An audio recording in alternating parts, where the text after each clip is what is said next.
Welcome to the Love Dog Podcast. I am your co-host, Raina Butcher, here with our lovely host, Dr. Sarah Hensley. What's up? What's up? Today, this is going to be a good one. It's because it fascinates people, including me. And I know you have some theories on it and some strong feelings and opinions as well too. As some science. Some science. People love the science. Yeah, so I love the science too because too. It's not just my opinion, you know? Right.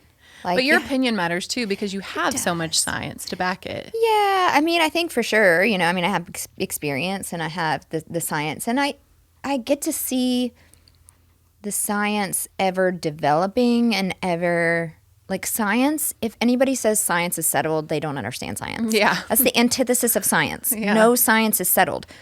Science is based on the principle of falsifiability. It's like it's true until it's not. Right. Right? And so that's why you have to keep up with science because something that we thought was very true, we might find out we had wrong assumptions and we weren't maybe measuring it in the right way, or we were overlooking another variable that was really causing the relationship. And we just now discovered this third intervening variable. Like science is ever developing, it's ever growing. So it's so fascinating. I love it so much. I've always loved science in every form. We would like to thank our official sponsor of the Love Doc podcast, Cozy Earth.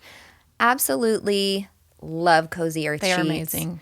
They are made from bamboo, from viscose, and it is the softest, most luxurious material you could imagine. It feels so bougie and expensive, but they offer great deals. And one of the great deals that they offer is a 10-year warranty on their sheets, which is amazing. That shows you that they really believe in their products, and they should, because they are so soft, so comfortable, so luxurious. They do wonderful with temperature regulation at night. I'm not lying.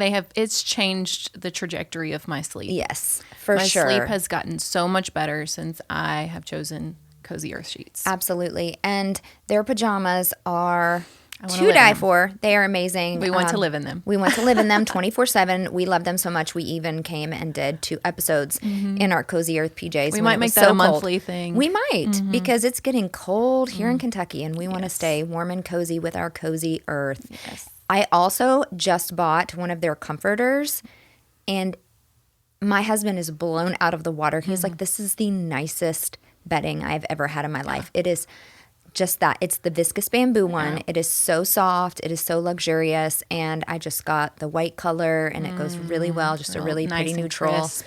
Very, very, very, very comfortable. Yeah, my very husband luxurious. got me the Cozy Earth robe. And nice. It is like Does it feel like rich people? It does. You like wrap yourself in it, and it's like this big blanket. Nice. And you can just feel how like it's that towel kind of material. So Yeah. it's really absorbing like when you first get out of the shower, Yes. but yet it's not like, because when you put on a fleece robe, it's too hot. Yeah. Like and when I'm sticky. blow drying my hair, I don't like the fleece robe. But Right. in my Cozy Earth robe, I can blow dry my hair, not get Man, hot. everything I've tried for them is just a win. And so they are very, very generous with their promotions. If you use code LOVEDOC, you will get 40% off, which is a huge deal. And we are so thankful to Cozy Earth for being the official sponsor of this podcast. We love you, Cozy Earth. We love Go you. visit them at cozyearth.com. Don't forget to mention LoveDoc and put the promo code in at checkout so that you receive your 40% off. And of course, if you take the post-purchase survey, they will send you a free pair of Cozy Earth socks, And too. the socks are really great as well. They are. All right. Thank you, Cozy Earth, so much. So episode 36 today, why they cheat. Yeah. So I really want to start, first off, with the science. Yep. Specifically, let's break down why each attachment style cheats. Okay. I'll let you start with whichever one you want. Okay. So obviously, why each attachment style cheats is based on their attachment traumas, right? And they are all trying to soothe their attachment traumas. Okay. So that is something that's across the board. But what I will say is not all insecurely attached people cheat. No. So there has to be another variable outside of attachment that explains why some do and why some don't. What do you think that is? I believe that there is a variable of integrity and character. And I know people don't want to hear that because I have a lot of people that come across my TikToks that are like, I had an affair and you don't understand and this. And I'm like, I do understand. I understand that you didn't have the integrity to not cheat. Right. I understand that your fear of leaving the relationship allowed you to engage in a behavior that was destructive because you didn't have the integrity to be an honest person and end the relationship and be honest about your own feelings. Right. And try to confront those feelings with your partner. Or if you did, you were too afraid of the emotions of the detachment, right? Or the emotions of your partner. Yeah. Because I think about a scenario like if you are having like thoughts of cheating or you're feeling this urge to cheat, but you don't. Instead, you go to your partner and you're like, hey, we've had some problems and I'm feeling this urge to cheat. And that's honesty and integrity. Yeah. But say you're dealing with a really toxic partner, but I know what your answer is going to be. Then just leave. Yes. And there we are for personal accountability again, right? It is always better to leave than to cheat. Yeah. It is.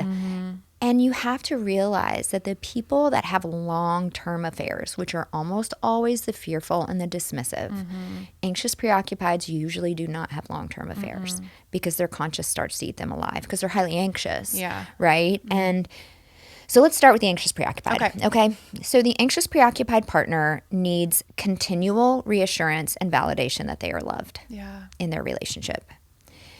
And they usually tend to be attracted to, of course, the dismissive avoidant is the one that they are most attracted to. Or the FA who leans dismissive. Or the FA who will then lean dismissive in opposition to the AP's anxiety. And they'll stop getting that reassurance and validation. And the reassurance and the validation is the only thing that soothes their I am not good enough wound and the I will be abandoned wound. Right. So it's like, I will be abandoned until you tell me I'm not going to be. And then that suffices for a little while until I start feeling that wound again because you're creating any kind of space or there's any kind of misattunement. And then, oh my gosh, you need to really pour it on that I'm loved and it's going to be okay. Right. Their whole sense of self-worth is so built around receiving love. Right? And receiving other people's approval and validation. So many anxious preoccupieds are chameleons. Yeah. They just do not have a strong sense of identity.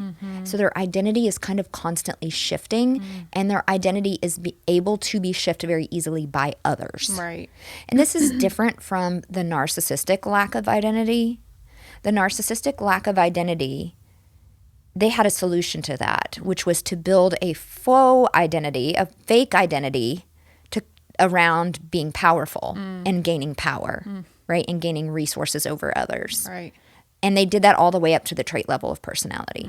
Whereas the anxious preoccupied were still hovering at the more of the level of behavior coming from those faulty belief systems that they're not good enough and that they're going to be abandoned. And so it doesn't, like, they don't change their whole personality in a static way like the narcissist does. Their personality is sort of ever malleable, ever changing. Whoever they date, that's who they're going to be like, right? Like if they date somebody that's an athlete, they're going to be like, oh, I love sports. If they're going to date somebody that's an outdoorsman or whatever, or a girl that's like outdoorsy, they're going to be like, oh, I'm going to go hiking. I like hiking now, right? I mean, think about the people we know that are anxious preoccupieds and how much of a chameleon those people are. I'm close to a few. Yeah. Very close and you're to a just few. like, wait, what? Who are you now? Yeah. Right? And so what ends My up happening, son! what ends up happening for the anxious preoccupied, and again, they are the least likely to cheat because they have high anxiety. Right. So they don't want to put themselves in situations where their anxiety is going to be more. And they hate confrontation. Right? And they're just live their life scared. They're anxious all the time, right? Yeah. So sort of venturing out to do something that could cause their partner to abandon them is pretty like low likelihood. And there is this fact that the anxious preoccupied person sort of is always self-abandoning and always boundaryless and will like stay in a bad relationship way past the point of no return. And so like they will keep trying before they go out and cheat.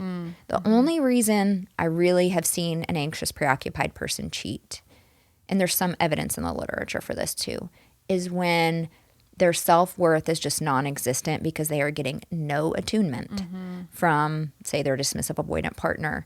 And it's usually more spontaneous. Right. Like someone is just, they kind of meet someone in a situation and that person just is like enamored with them and starts love bombing them. And then they kind of get sucked in to the love bombing. And that validation. Right. But usually it's pretty short lived. Yeah. It's usually they're the least likely to have like the ongoing long-term affair because they can't compartmentalize. They don't have any of that dissociative ability like the avoidant people do. Right. So they usually end up feeling mass amounts of guilt and then they kind of cut it off. Yeah. Right. They're more likely to have like the one night stand or one night affair type situation. Yeah.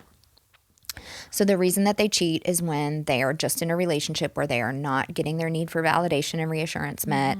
And they usually just fall into a situation where somebody just pours it on them when they're in a pretty low state and those wounds are really on fire. Yeah. But again, there is that little voice inside of you that is your conscience that for most people kicks in and goes, no, don't follow through with that. Right. Right? Like the urges may be there. The urges, I think, are natural. I mean, they're obviously from a dark spiritual place, but, we're human. Yeah. We're tempted into sin. But do we act on it? Yeah. Do we act on it? That's where your integrity comes in. That's where your conscience comes in and either provides a stopping point or doesn't. Yeah. Right. And so that's where I think that there is a character and integrity issue in cheating. And people fight me on that a lot. Yeah. Yeah. And I'm sorry. I'm not backing down. I will die on that hill. Yeah. And I know that, I want to talk about this specifically for the people who cheat with married people. So they're single, but then they cheat with someone who is married. I think that is a little bit of a different ball game because not that person doesn't have any responsibility. Right. But they aren't the one that stood up and made a vow to that other person. Yeah. They didn't stand up and go, you know what, I promise to love you and to be faithful to you and to honor you. Right. I'm not leaving them off the hook. No, they shouldn't be left off the hook by any what means. I'm saying is when you made a marriage vow and you are purposefully dishonoring that marriage vow, there is a level of integrity that isn't there that needs to be there. Yeah. Well, and that commitment in front of God is big. Not everybody, I think, always takes that into account. I know that we both take that very seriously. We do. And so when you go back on that vow, it's a vow to God. It is a vow to God. 100% a vow to God. And, people are going to go, well, what about divorce and all of that? It's like, well, listen, God designed marriage to be a covenant, and a covenant is a promise kept by both people. So there's a lot of ways to step outside of the covenant that isn't just cheating. Neglect, significant neglect, abuse, all of those things are stepping outside of the covenant. Yeah. And if you really go dig into it biblically, you'll have a lot of biblical scholars that will confirm that. That was like, no, there's some really bad people out there in this field that are pastors going around saying, no, the only out is cheating. And I'm like, no, if you got to get some more educated biblical scholarship there that goes back and it talks about stepping out of the covenant, like the original language, that God talks about when he talks about divorce is about stepping out of the covenant. And yes, cheating is the biggest and most obvious way to step out of the covenant. Right. But so is abusing your partner or profoundly neglecting your partner, which is a form of abuse. Yeah. Yeah. So let's talk about the fearful avoidant. Okay, let's do it. And why they may cheat. Out of spite. Remember, they're deep, deep feelers. Very sensitive. Yeah, I don't know if I've ever thought about it that way. Deep, deep, deep. Always. They are always, we just did an episode on this. Yeah. So go back and listen. They are always viewing their partner with the most malicious intent. So if they're in a relationship that is degraded so much that they feel like, well, my partner hates me anyway, or my partner doesn't even like me anyway. Yeah, or my partner cheated. Right. Or my partner does X, Y, and Z bad things. I should be entitled to do my bad thing. Right. So it's more of like a fairness.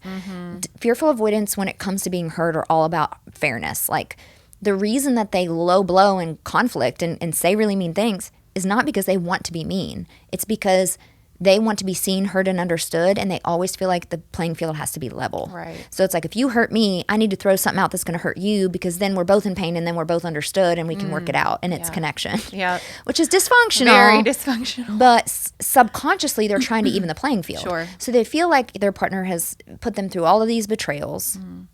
But yet again, they're too afraid of the detachment and too afraid to face the emotional pain, and the conscience doesn't step up and stop it.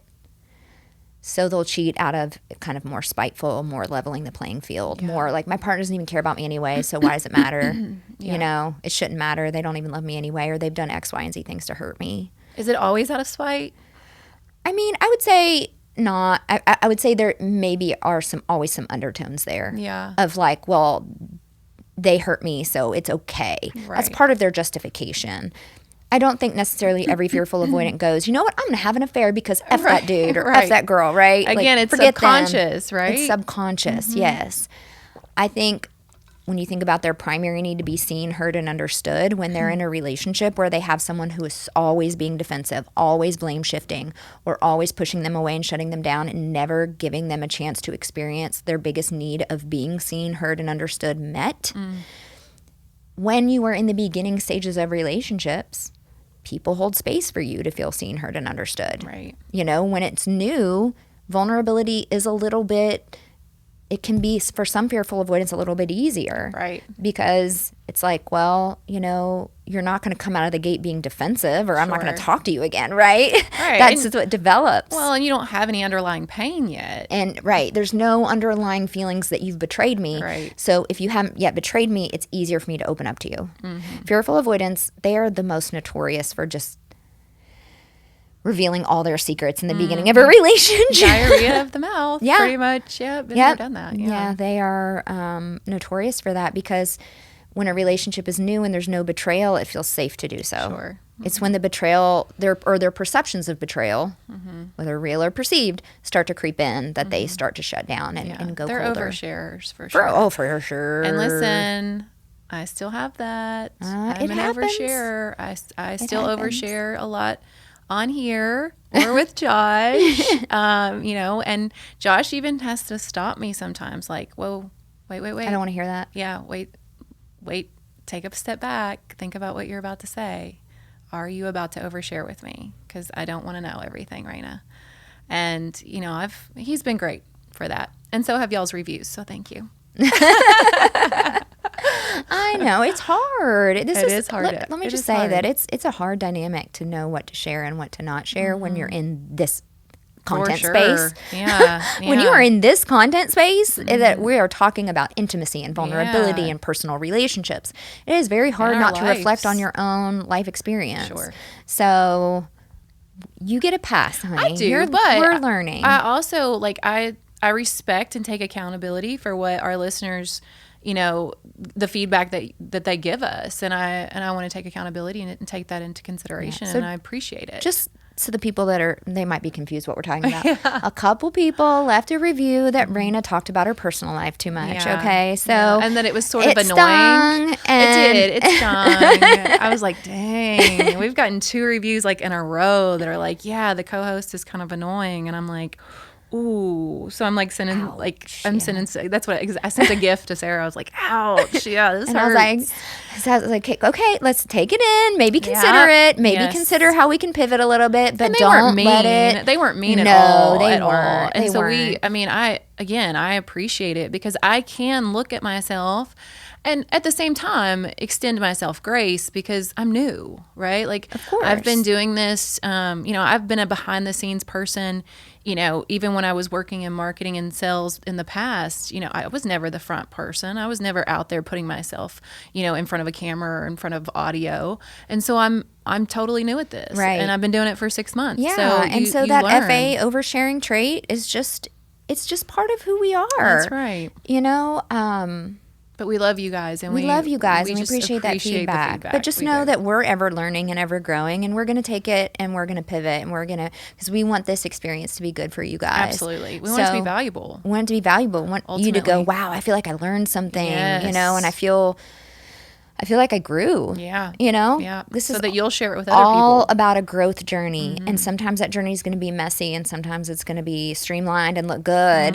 But we're here for all of it. But we're here for free all flow of it. gangsters, We are guys. free Like we come in here, we freaking just we just go with it. Yeah. So, but anyway. Yeah. And then we'll talk about why the DA cheats. This is the most most fascinating. This is why they're the most likely to cheat of all the insecure styles. You would think it would be the fearful, but it's not because they have too much felt empathy again And anxiety. and just they have such that deep like level of conscience. Yeah. You know, where again, if you are a deep empathizer and a deep feeler, you will start to realize, oh my gosh, like if I got caught, and like how would they feel, Right. or what would this do to them, Right. or how would I feel about myself, Yeah. Yeah. you know, if this pans out, which is I've reflected back on my marriage so much, and my husband cheated so much, and I thought to myself the other day, I'm like, I could have like most people would have looked at me and been like, you're justified in cheating right back. So he cheats on you all the time, Right.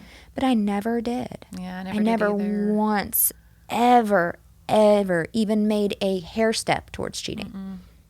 I didn't either. And it's just because I wasn't even married, but it was just because my conscience would have eaten me alive. yeah. You know, it's because he was doing it to me and I didn't want to make him feel that way, which was trauma bonded and messed up. But at the same time, also true to my integrity, Yeah. I think. Well, and I was just so desperate to save it that I Yeah. didn't want to do wanna anything cause anything worse like to happen. I mean, obviously, I did things to make it worse. I mean, and I take full accountability for that, We but it all just wasn't did. cheating. Yeah, we all did. Yeah. But moving on to the dismissive avoidant, they are the most likely to cheat. Why? Because they have this insane dissociative ability, the ability to just compartmentalize emotions in a way that is so walled off. I mean, it's literally like they can take their emotions and put them in a sealed box and completely disconnect from them. And I don't even think that the fearful they can disconnect, but for shorter periods. Right. They can disconnect hard, but for very shorter periods of time. The DA can like prolong their disassociation, right? Or I should say dissociation, not disassociation. Tongue-tied, dissociation. And they can literally step out of their current relationship, completely wall off and block out the feelings and images and thoughts about that partner and walk into a relationship with a new partner and show up as a totally different person and then go back and forth. And I think that's why a lot of people think they're narcissistic. yes, it is. And you know, it is an overlapping trait with narcissism and psychopathy, right? And so it's not so far-fetched Right. to go, well, that feels narcissistic. But it doesn't come from this narcissistic place where, like, narcissistic individuals are bottomless pits, empty holes, right? Where they just constantly need the validation, which is something they share with the AP. So everybody wants to pick a specific attachment style and be like, that's the narcissist. And I'm like, listen, they share from everybody, right? They pick There's a little lots of dysfunction from overlapping all the insecure attachments. Yeah. So narcissism is a totally different construct. It's a personality construct. It's way farther up the chain than attachment, right? But the dismissive avoidant does share the narcissistic ability to compartmentalize and shut off their emotion. Yeah. And again, that does overlap with some psychopathy, right? But it doesn't mean they're psychopaths. Right. It doesn't mean they're narcissists. It just means that their coping tool for intimacy, the overwhelm of intimacy, because that's really what happens. They get overwhelmed by intimacy and by closeness. And that competes with their real human vulnerable need for it. Remember, they're still human. Yeah. And they still have need for it. But their wounds around how unsafe it is are very big. Which leads to what you've talked about before, which is the high stakes partner and why. High stakes partner. Yeah. So basically explain what that. happens is, let's say a dismissive avoidant is married for a really long time. Their spouse becomes what we call, quote, the high stakes partner, meaning that the dismissive avoidance wounds around being close, being intimate, being committed, meeting someone else's expectations are all tied to that person. Right. In their subconscious now, those wounds are interwoven with their partner. So when their partner goes away, their wounds start to go away and their feelings start to come up. Right. When their partner is close, the wounds are high and they will always push the feelings down into that box. So that's what happens for DAs. So then stakes So then partner. a low stakes partner, and it's crazy because when someone gets cheated on by a DA, they will always come to me and be like, man, but you should see who they cheated with. And I'm like, I don't know. It's low stakes. It actually makes them feel better to cheat with someone who is beneath them.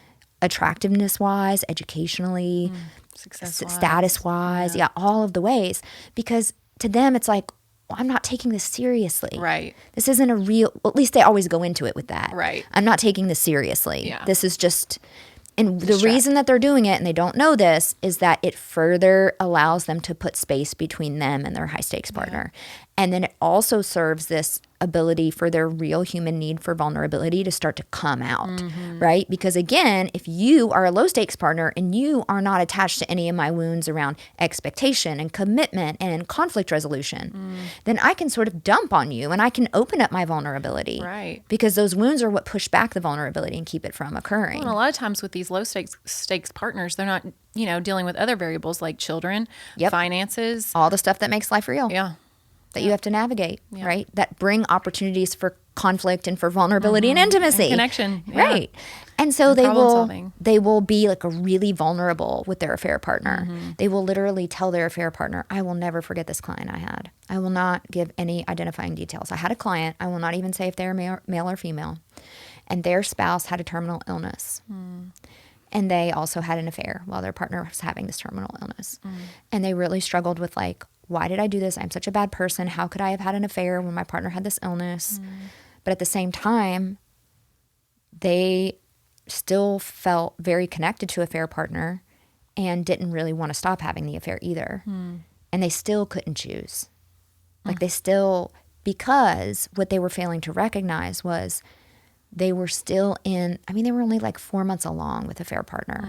So they were still in the stage of like, I can be vulnerable with you and I can like tell you all of these things. And they would share like all the struggles of caring for their terminally ill partner and all of these things. And they got connection. And they need that. It is still a human need for the DA. Right. You're just looking in the wrong places, honey. You're just looking in the wrong places, right? And so then a affair partner, obviously wanted them to leave the spouse. Sure. They didn't feel like they could leave spouse because spouse is terminally ill. But spouse found out about affair, spouse wanted divorce, and now they were stuck in this really awkward place between, do I try to make it work with my spouse or do I just move on with this affair partner? And I was like, well, both options are problematic right now because your attachment is screwing both options up right now, right? Like you have to get into the heels and really dig in your heels into the attachment. Right. Or you're not going to be able to navigate this well at all. I said, but yeah, you're really, this is not of good integrity. Right. And you need to have a character check here. And they did. And they were like, you're right. Yeah. Like I'm violating my own standards of my own integrity. And that can be really painful for someone. Yeah, to face for sure. Which leads me to really I think what people will want to know more than anything is, repair. And your thoughts, opinions, theories, ideas around repair from affairs. My personal opinion is that it's only possible with God in the picture and with both people willing to put God at the center of their relationship. I'm sorry. I've never seen it work otherwise. Yeah. And it's still hard. And it's still hard. Yeah.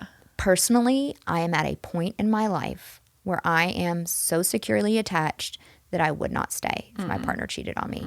Because I have lived a life where you are always sort of wondering a little bit what they could be doing behind your back, even if they've demonstrated trust and all that. If you're an FA, there's always going to be that part of you that's like, what they're doing, what they're doing, where are they going, who are they talking to? And that is just a miserable life to live. Yeah, it is. I would never repeat it. And so for me personally, not amplified. I am just secure enough in myself that even though it would be insanely painful to leave Donald, if he cheated on me, I would leave him. Yeah. Yeah. And he knows it. Same. Which is so interesting because one of his narcissistic exes would always accuse him of cheating, and he is the least likely cheater. Yeah. Like that man has such high integrity. Yeah. And such anxiety around like like his attachment trauma was more people pleasing. Mm-hmm. He never would have cheated, and he never cheated. And I know for a fact he never cheated on that person. Yeah. And to this day, this person is still like, "You were such a cheater." Yeah. And he's like, "What?" And I'm just like, "Yeah, whatever, man." Yeah. I mean, like whatever. everyone has their own narrative when it comes to toxicity. Sure. I mean, I'm sure my ex could say the same thing about me, but I never did. Yeah, it's just when you deeply know someone's integrity, you're just like, no. And that's what. It's why we married the men that we married. Right. And when I talk to people who have been cheated on, they always tell me there was red flags. Yeah. There's always red flags. Yep. You caught him liking Instagram model posts, or you caught her chatting up dudes, or she was overly flirty with people at a bar when you were out one night in front of you. Yep. Dude, those are the signs. Yep. There's where their integrity wasn't on point. You went out with them and they were flirting with other people in front of you. That's not integritous. Is that a word? It is now. Integrity. It is now. It's I'm new. gonna look it up. Okay, Doc. Is that a word? That is new in not the of Webster's integrity. Dictionary. I'm just gonna say of integrity. There you go. That there's a character issue there. Yeah.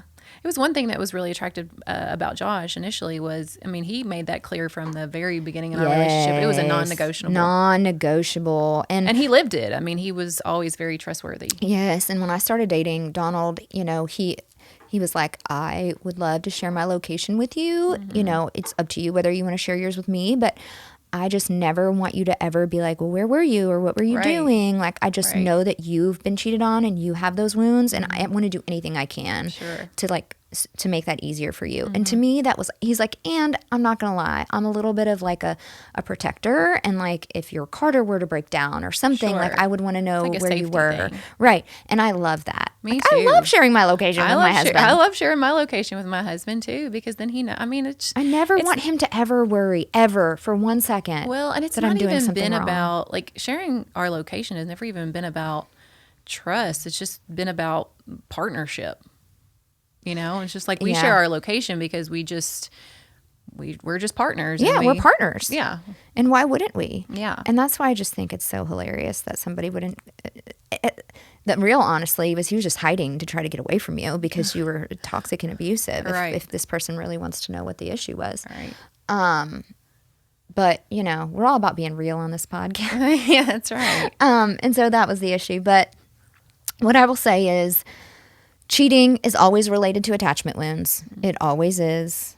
It always, always, always is. And people will make the most superficial excuses for cheating. And we just have too much science to show us that that's not. People are just trying to get their deepest needs met. Yeah. And to Band-Aid the pain of their deepest wounds. And that's why they do it. And the people that follow through are the people that are sort of missing the integrity chip or have not built that part of themselves up and focused on that part of themselves and held themselves accountable for that. It can be built. Right. We can become people who can step into accountability and increase our integrity and strengthen our character. Yeah, don't let the attachment wounds be an excuse to why you stay. Yeah. We want to be really clear there. Like, we're not saying, okay, well, attachment you should have is the stayed. I'm saying end the relationship, face the pain of detachment, which is what you're really running from. You can't face the pain of detachment with the current partner, so you cheated. And what does that say? It says that you were scared of your own emotions. You're scared of the detachment.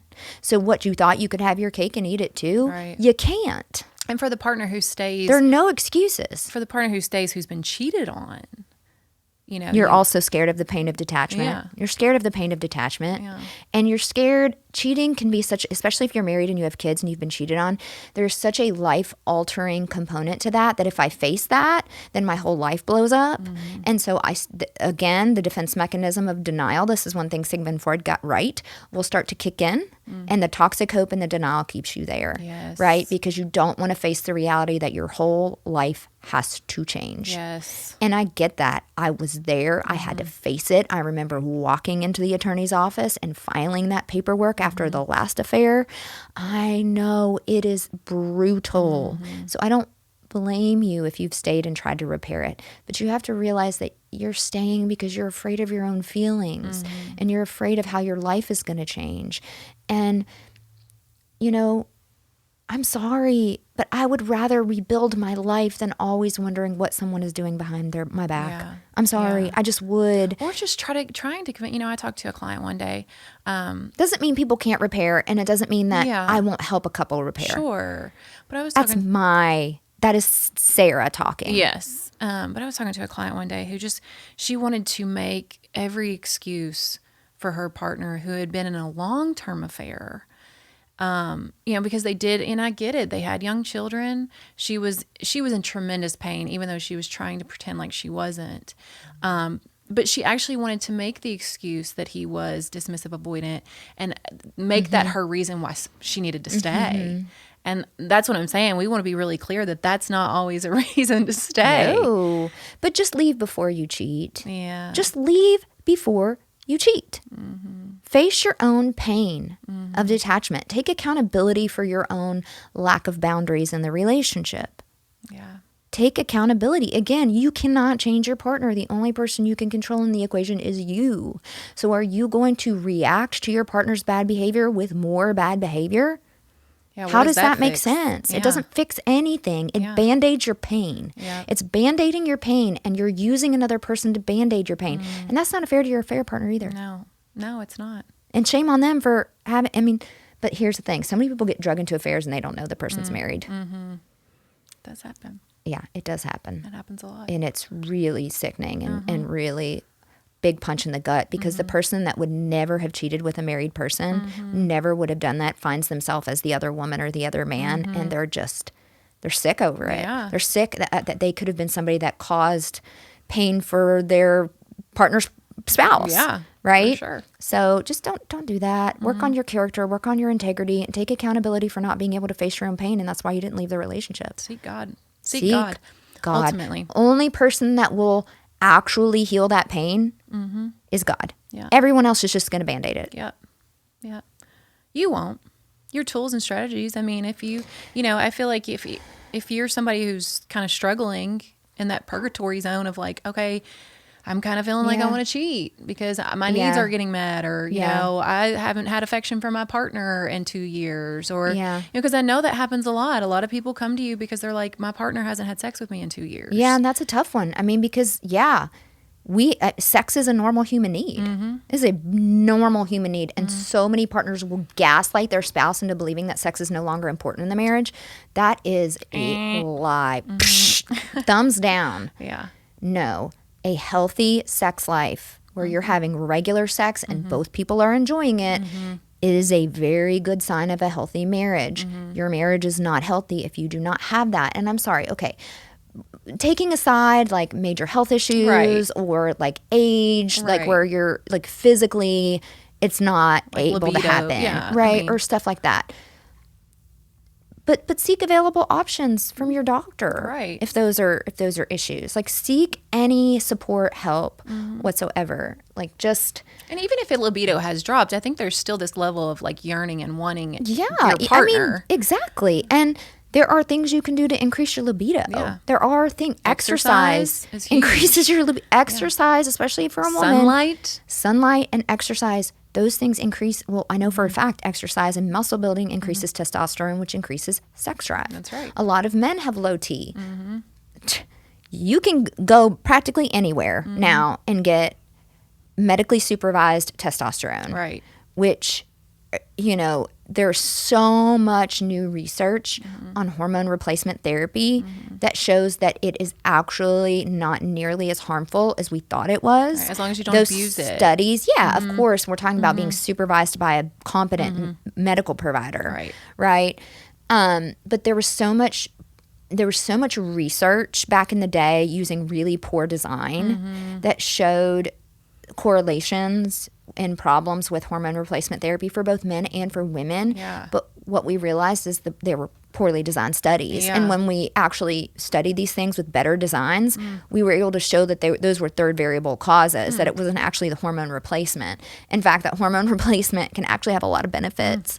And there are natural options too of things that mimic different hormones. So go down the rabbit hole of holistic health or see a medical provider and be like, why am I not physically attracted? But I would say a huge reason that people aren't physically attracted is just because their attachment needs aren't getting met. That's right. And you can't it's hard to want to physically connect to someone who you feel like is triggering your deepest wound or wounds and not meeting your biggest needs. Right. Right? Mm-hmm. So we have to investigate all avenues. Yeah.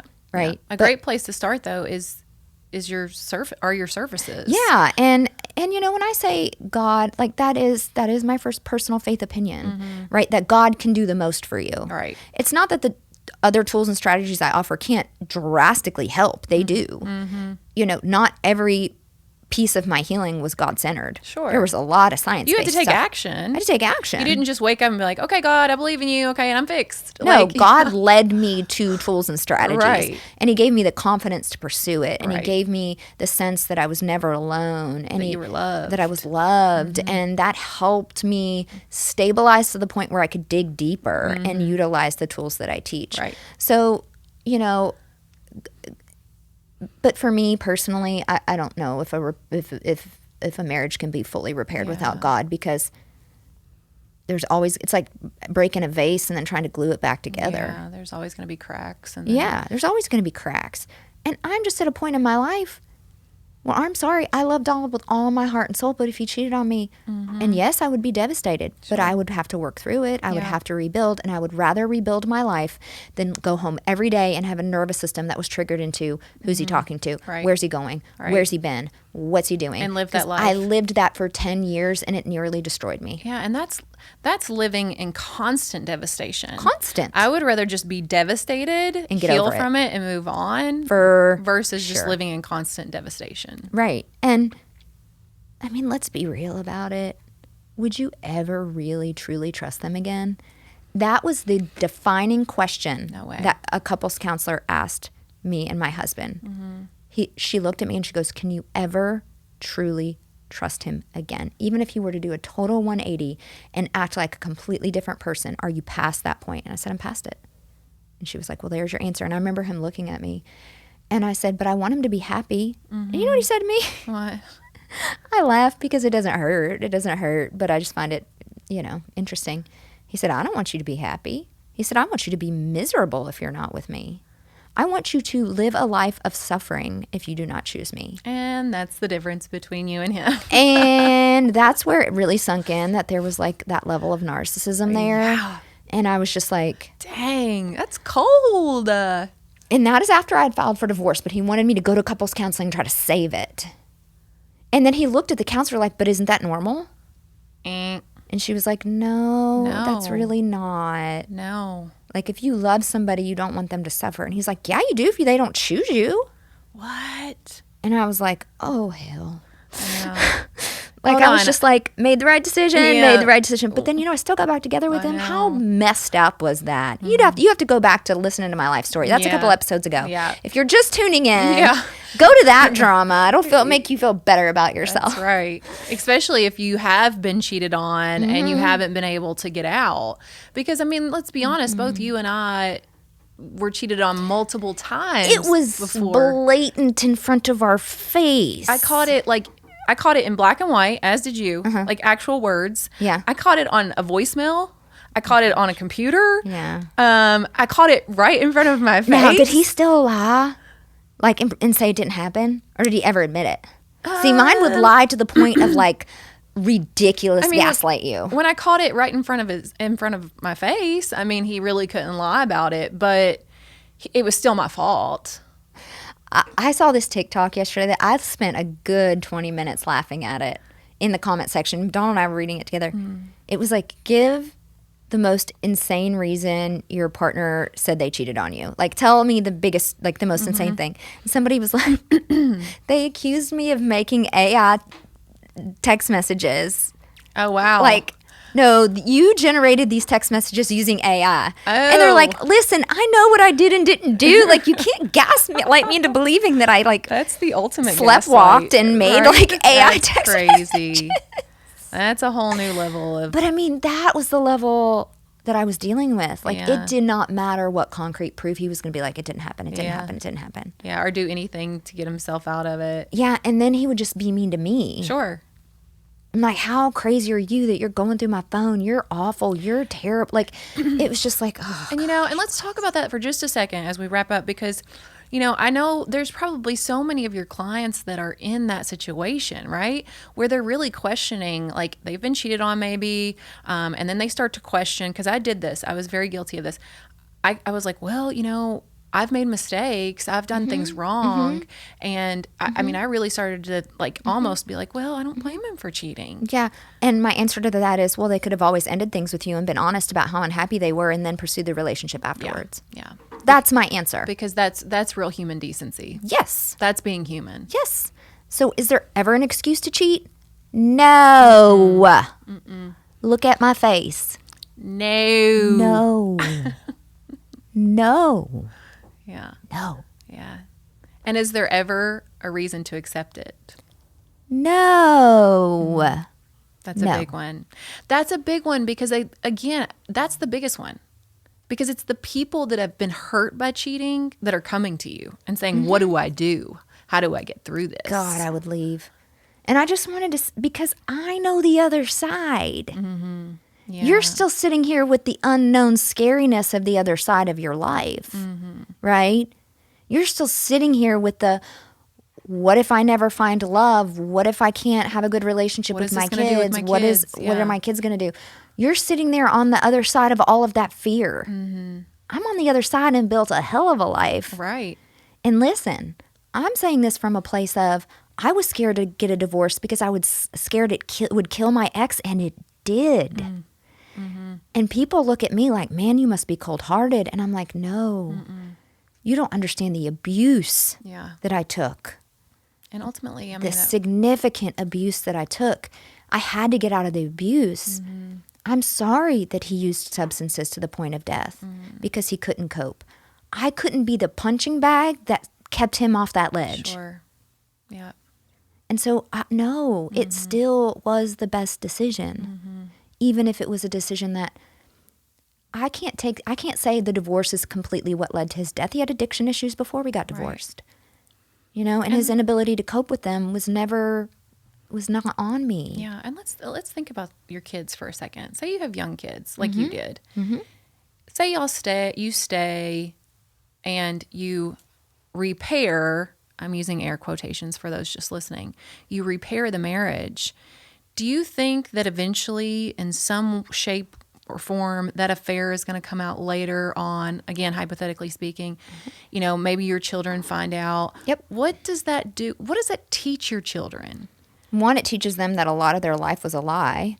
And two, it teaches them that, people can treat you like dirt and you should stay. That's right. And, there's a reason that God gives the most clear out of marriage with infidelity. There's a reason he's like, hey, if this happens, look, you don't even have to dig any further. You're free and freaking clear. Right. So do not come back at me. This is what I tell people. They're like, that's not Christian. You should repair the marriage. Do not come back at me because God gives the most clear out. He says you are free to go. I think that's a great way to wrap up. Yeah, right. You're free there. to go. Right. I mean, that draws the line in the sand. But we also understand that if you are in the midst of dealing with, it's not easy. A partner who has cheated, or is having an ongoing affair, which is extremely painful, and you're aware of it. You will get lots and lots of compassion and empathy for me, while we also help you to make a decision about what you are willing and not willing to continue to tolerate, right, and what it may feel like for you and what you would need to have happen for you to feel like you could stay in that marriage. Right. Because I am not everybody. Yeah. My experience is not everybody's experience. There are people who have one affair and then they have some growing up to do and some accountability to take and some change they need to make. And sometimes people can make those changes. Yeah, there's no judgment here. I mean, you've said before, Dr. Hensley meets you where you are. I'll meet you where you are. If you want to make it work, we'll do everything we can. That's right. But I'm also not going to lie to you and tell you if I think it's probably a really bad idea. Yeah, you're not going to tell people what they just want to hear. No, that is Go to a therapist. Right, right. No, I'm sorry. I'm not saying therapists only tell you what you want to hear, but they are way more likely to tell you what you want to hear, and a coach is way more likely to tell you what's best for you. Right. I think the hallmark of your practice is how direct you are, but yet very compassionate. Sure. And, another wonderful thing that I think that you have, that you offer just from personal experience, is leaving and navigating the justice system, which can be very scary. And we know how scary that is. We know from personal experience how scary it is. And that there are a lot of times there aren't really great answers to that. No, and I know that that's a hurdle that a lot of people don't want to deal with, and where a lot of fear comes from, and I get that. And I always say I can't give you legal advice, but I always just, the way that I get around that is I'm like, I will tell you what I feel like I did and should have done differently. Yeah. That's what I can tell you. Yeah, and that's just personal experience. And that's just my personal experience and opinion. And so, like, because I basically had to redo my divorce twice. I did it really quick, and I did not protect myself at all in that divorce. And then when things started getting much worse, post-death gasp, I call it the death gasp, where, I feel like everybody kind of has a death gasp, right? Where you you try one last time, and then it usually blows up way worse and shows you like, no, the breakup was the right answer. Right. There's so much fear of like what's going to happen in the justice system. But listen, you have to realize that sometimes that's a necessary part of it so that you aren't a shell of a human. Right. Because it might get a little worse before it gets better. I'm at the place where I will never, ever again want to live with the tiniest bit of what if. Right. Right. I'm not there. I'd rather live alone. Right. And walking through the pain seems like less of a hurdle. I'm not willing to walk through that pain again. Yeah. Yeah. Because, and that's not because I'm saying walk through the pain to the other side. Oh, yeah. No, that's the pain I'd be willing to walk through. The right. pain of navigating family court, the pain of navigating shared parenting, the pain of navigating rebuilding my finances. I would do that all again over the pain of continually wondering what someone is doing behind my back. Right. No. Any day of the week. Agreed. I'm right there with you, sister. And so if you are trying to navigate what to do, I mean, you know our answer, but it doesn't mean that you can't come to Dr. Hensley. And it doesn't mean I'm going to judge you if you want to repair. No, and I will give you the best advice on how to repair. That's right. Which means that basically that person is going to have to meet your demands of what you would need to feel safe for as long as you need them. That's right. And if they can't, because usually what ends up happening is that the partner that cheated gets tired of having to prove their integrity and prove their honesty. So they start acting out. Yeah. After a while, they're like, "Oh, you still can't get over this. After all this time, you still can't trust me. You still can't believe me." And a lot of times, it takes. Listen, the science shows it takes 2 full years to trust someone of consistent behavior to trust someone after they betrayed you. Yeah. And usually after 6 months in, the partner that's cheated is just sick of it. Yeah. They're sick of having someone go through their phone. They're sick of being questioned. They're sick of someone thinking the worst of them. Sick of constantly feeling like they have to be on the defense. Right. Sick of feeling like they were the one that screwed up. And they're just crawling their way out of that hole of having screwed up. And that's where it goes to hell. Yeah. And I think that that's a really important point to make. If repair is happening, like if you're in the midst of repair, both partners need to understand that timeline. Because accountability isn't something, from maybe the partner who cheated. It's not just something that they can be like, okay, well, I did this and I'm really, really sorry. And then 6 months later, everything's okay. Yeah, no, it doesn't work that way. The human brain is not wired to forgive that quickly. And maybe to forgive, but not to forget and trust, I should say. Yes, we can forgive. But forgetting, no. Yeah, it's a the different brain story. is going to be hypervigilant towards that for a long time. Again, it takes 2 years, and that's in the science. 2 years of consistent behavior. So if you've cheated on your partner and you're in this whole, oh, poor me, I still have to prove myself. When are they ever going to trust me again? Victimhood, 2 years. There you Sis, go. bruh, 2 years. There you go. So we've had some answers here for you today. We hope that this has been valuable. I think it has been extremely valuable. Please go check out Dr. Hensley's services at thedatingdecoder.com. And we have a special promo code for our listeners. It's LoveDoc27 at 27 checkout. is our magic number. It's our magic number. And I love that thing you sent me yesterday. So I went down Because we've always been like, what's this 27? Like, we see it all the time. We Like, what does see it it, mean? like all the 4 or time. 5 times a day. Every time I Yes. look at the clock, it's like 4:27, 2:27. 11:27. Right. And so Donald really thinks it's like the exposure effect. Like when you're looking for it, you'll find it. Right. And I'm like, no, I think there's something more because Raina sees it too. And then we text each I saw other. it before it even. Yes. And your birthday's on the 27th. Yes. My late ex-husband, or how do I say, ex-late husband? I don't know how to say it. Yeah. His birthday was on the 27th. And there I do think that there's some little bit of, because again, the way I try to tell people I view this situation is like, I forgive him and I think he forgives me. And I think he supports me in talking about these things because he's in heaven. He has no pain. He doesn't care. I think he just wants the growth to come out of it. He's up there for God with God's highest good. And so he can see that there's a higher good coming from this. Right. He's not bothered by the fact that I'm talking about him because he's in no pain. He's in glory. He's glorified. And what if people can be touched and healed by his experiences? Right. All His that does pain, is allow him to live on. I want his pain to be a source of healing for others. That's right.